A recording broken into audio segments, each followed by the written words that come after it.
Oke, selamat siang semua. Kita mulai kuliah kita, mau kuliah tentang mata kuliah bahasa Indonesia. Sekarang terkait tentang membuat makalah. Bagaimana makalah itu, apa makalah itu, karakteristik makalah, perbedaan makalah dengan eh, tulisan karya ilmiah yang lainnya. Kita bahas itu sekarang.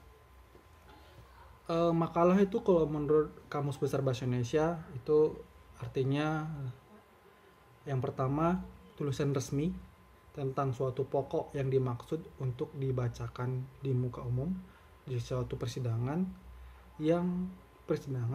dan yang sering disusun untuk diterbitkan.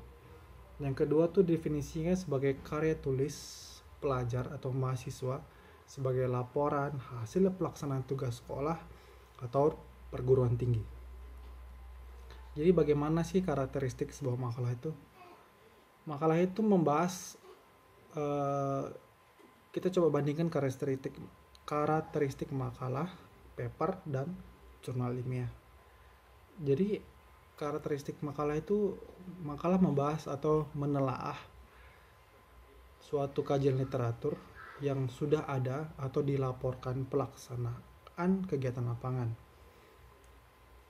atau dari laporan pelaksanaan kegiatan lapangan. Yang kedua, karakteristik sebuah makalah itu, makalah umumnya dibuat untuk dipresentasikan pada suatu seminar atau diskusi. Yang ketiga, makalah itu bagian pokok yang harus ada pada makalah adalah pendahuluan, isi, dan kesimpulan. Bagaimana dengan paper? Karakteristik paper tuh, yang pertama, paper berupa karya ilmiah yang biasanya digunakan untuk mendokumentasikan sebuah penelitian yang baru, namun tidak menutup susunan paper juga digunakan untuk review penelitian yang sudah ada. Yang kedua, terdiri dari 3 bagian pokok, yaitu topik, data, dan argumen. Jurnal ilmiah, karakteristiknya itu pertama berupa media kumpulan karya ilmiah yang diterbitkan dalam kurun waktu yang tertentu. Kita kemarin sudah bahas tentang ini ya. Yang kedua itu dipublikasikan. Sebelum dipublikasikan, jurnal ilmiah ini direview atau ada tim editornya sebelum jurnal ilmiah ini diterbitkan. Ada tim reviewnya, dan biasanya reviewernya ini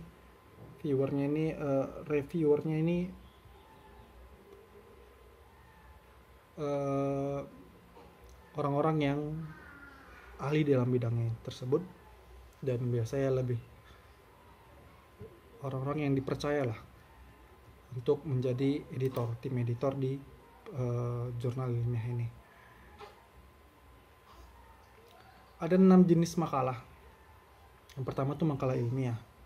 Makalah ini biasanya membahas permasalahan yang ditulis dari hasil studi ilmiah, dan jenis makalah ini tidak berdasarkan pendapat atau opini penulis yang bersifat subjektif. Yang kedua, makalah kerja. Makalah kerja ini biasanya makalah ini diperoleh dari hasil sebuah penelitian dan memungkinkan seorang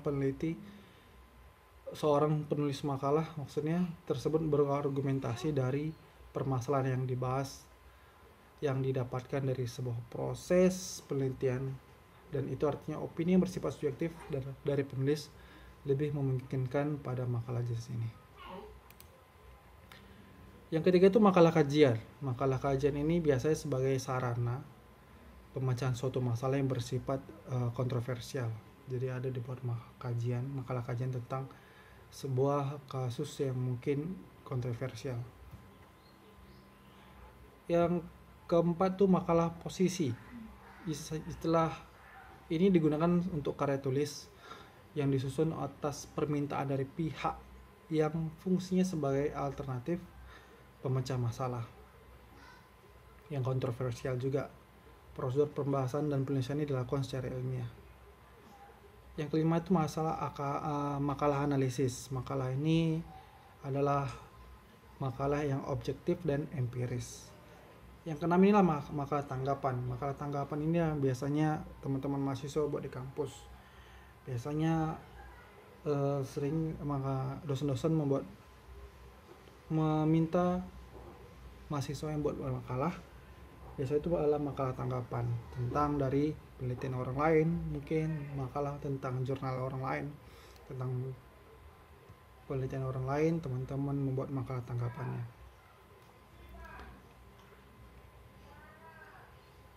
Pemilihan topik dari sebuah makalah itu, yang pertama itu kemampuan Anda dalam menguasai teori. Jadi Anda harus, sebelum Anda membuat makalah, Anda harus membuat topik yang Anda pakai adalah topik yang harus Anda kuasai. Jika tidak Anda kuasai, Anda pastinya bakal terbentur dalam pembuatan makalah tersebut. Jadi dipastikan topik yang Anda buat dalam makalah itulah topik yang benar-benar Anda kuasai. Yang kedua, ketersediaan bahan pendukung seperti referensi. Ini juga satu hal yang bisa membenturkan Anda dalam proses penulisan makalah jika referensi literatur lainnya Anda tidak dapat atau tidak dapat diakses. Jadi pastikan sebelum membuat makalah, ketersediaan bahan pendukung itu seperti referensi, aksesnya itu dapat Anda dapat akses lah, Anda bisa dapatkan gitu untuk penulisan makalah tersebut. Yang ketiga itu makalah ini harus berkesan menarik, unik dari topik Anda. Ini untuk mengundang minat pembaca, si pembaca untuk membaca makalah Anda. Dan seberapa besar manfaat dari makalah yang diterbitkan secara umum. Pemilihan bahasa, biasanya kalau pemilihan bahasa ini, kalau makalah bahasa-bahasa yang baku atau bahasa-bahasa ilmiah yang disarankan, tidak bertele-tele namun tetap informatif. Akan lebih baik apabila setiap penjelasan yang Anda tuliskan disertai dengan contoh konkret sehingga memudahkan pembaca untuk memahaminya. Bagaimana dengan susunan kerangka makalah tersebut? Hampir sama dengan yang lain. Di makalah ini juga harus ada namanya cover. Cover ini biasanya ada di sampul cover itu ada judul, penulis, logo lembaga atau institusi, logo kampus mungkin, atau terus tempat dan tahun terbit seperti Undana, di bawahnya ada tahun terbit 2020 seperti itu ya. Abstrak, di makalah juga ada abstrak. Abstrak ini ringkasan dari isi dari makalah tersebut, dari pendahuluan hingga kesimpulan. Di abstrak ini ada bahasa Indonesia, ada bahasa Inggris. Dan abstrak ini biasanya maksimal kalau bahasa Indonesia itu 250 kata, kalau bahasa Inggris itu 200 kata. Di abstrak ini berisi tentang ringkasan bahasan pokok dari makalah tersebut, tujuan makalah tersebut, tujuan penelitian, metode yang dipakai dalam makalah tersebut, serta rangkuman hasil dari yang diperoleh berdasarkan penelitian tersebut. Daftar isi, kata pengantar, pendahuluan. Pendahuluan itu, di dalam pendahuluan itu ada latar belakang. Latar belakang itu menjelaskan secara umum permasalahan yang ditemukan serta mengapa masalah tersebut perlu untuk diteliti, perlu untuk ditulis. Dan makalah tersebut bisa orang yang mencari jawaban bisa menemukan jawaban di makalah Anda, seperti itu ya, dengan membaca latar belakang Anda. Latar belakang itu ditulis jelas-jelasnya dengan penjelasan umum dan mudah dimengerti, dan dapat pula dijelaskan dari awal. Hal ini diteliti menjadi masalah yang perlu dianalisis. Di latar belakang juga ditulis dengan metode piramida terbalik ya, yaitu mengkerucut ke bawah. Pada awal penulis menjelaskan secara luas atau secara umum gambaran permasalahan, kemudian lama-kelamaan dikerucutkan menjadi satu poin, menjadi poin permasalahan yang krusial, yang objek serta ruang lingkup yang ingin diteliti, dari umum hingga ke khusus ya, dikerucutkan ke khusus. Di rumusan masalah ini berisi pokok masalah yang ditemukan di latar belakang tadi. Biasanya rumusan masalah ini berisi tentang pertanyaan-pertanyaan ya. Pertanyaan-pertanyaan. Rumusan masalah merupakan hasil pengkerucutan dari bahasan pada latar belakang yang telah diulas sebelumnya. Jadi cara membuat rumusan masalah yang baik adalah mengkerucutkan permasalahan melalui cara menyempitkan kajian permasalahan ya yang begitu luas dan umum. Jadi permasalahan ini rumusan masalah ini juga bisa istilahnya membatasi masalah ya. Jadi batasan masalah. Jadi saat Anda membuat penelitian, masalahnya tidak melebar, tapi karena ada rumusan masalah, ada batasan masalah, makalah tersebut tetap dalam koridornya sehingga sampai kesimpulan. Tujuan pembahasan. Pasti di setiap penulisan tuh biasanya ada tujuan pembahasan. Tujuan ini berisi manfaat dari penelitian tersebut. Tujuan dari penelitian tersebut biasanya tujuan dan manfaat ini ditujukan untuk pembaca biar mereka tahu kenapa sih Anda harus membuat penelitian ini, tujuannya apa sih dan manfaatnya apa sih penelitian ini, seperti itu. Dan satu lagi yaitu badan dari si makalah tersebut, yaitu isinya. Isi dari makalah itu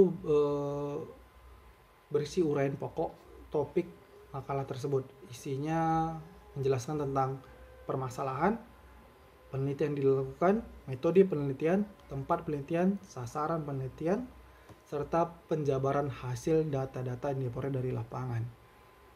Data ini peroleh bisa merupakan data kualitatif atau data kuantitatif maupun gabungan dari metode tersebut.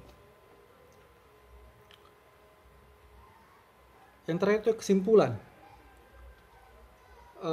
Kesimpulan ini jawaban dari si rumusan masalah. Jadi misalnya rumusan ada masalah 3, berarti ada kesimpulannya ada 3. Biasanya ada seperti itu. Jadi jawaban dari rumusan masalah, jawaban dari latar belakang itu biasa terjawab di kesimpulan. Kesimpulan ini penjabaran dari hasil penelitian yang diperoleh. Hasil penelitian diperoleh dari analisis rumusan masalah yang ditemukan kemudian dianalisis menggunakan teori dan metode penelitian yang dilakukan sehingga diperoleh kesimpulan dari penelitian tersebut. Saran, jadi setiap di makalah juga ada saran untuk mungkin peneliti selanjutnya ya. Mungkin ada orang mau mengambil topik sama seperti Anda bisa memberikan saran sama dia agar dia bisa melanjutkan penelitian Anda. Sarannya itu ditujukan untuk pembaca dan mereka tahu apa sih yang harus istilahnya diperbuat setelah penelitian ini, gitu kan. Jadi penelitian ini sudah ada, disarankan penelitian ini mungkin menggunakan metode lain mungkin atau menggunakan data-data lain atau kajian lain seperti itu ya. Dan terakhir itu penutup. Penutup ini berisi